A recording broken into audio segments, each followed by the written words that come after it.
Ahojte, pozrite sa, čo tu mám teraz. Toto sú zelené, nezrelé mandle. Hej? Určite viete, čo sú mandle, takže takto vyzerajú, keď nie sú zrelé. Ideme ich ochutnať, teraz to frčí na TikToku, každý to robí. Ak som to našiel, hovorím, tak už skúšam aj ja. Vodu, studenú vodu, dáme si ich do vody, hej? Tak.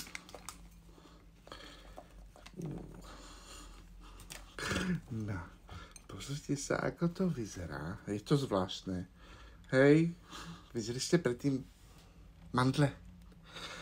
Má to takú, ja neviem, čo to také, ako keby chlpaté.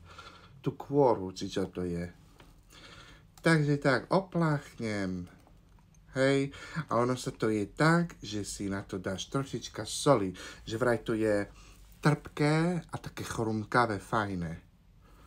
Som zvedavý. Takže tuto mám soľ, morskú soľ, ja mám keltskú, výborná soľ, trošička tej soľ, táto, tak, a ideme chutnať. Tak, dobrú chuť.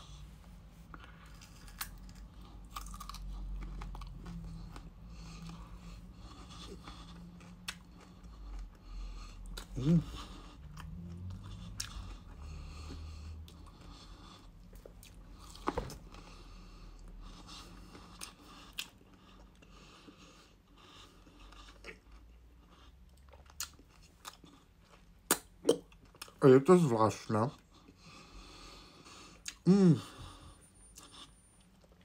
Trpké. Ale s tou solou je to naozaj dobré. Chrumkavé je to určite.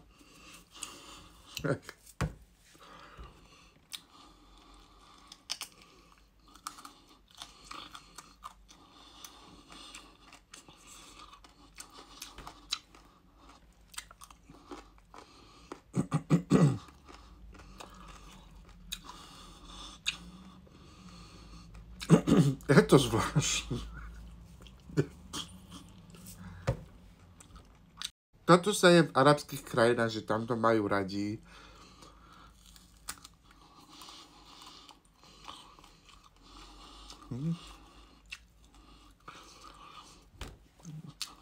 Pre mňa to není.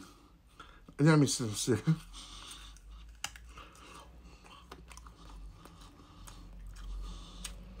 Mne to vadí tak toto, lebo je chlpaté. OK.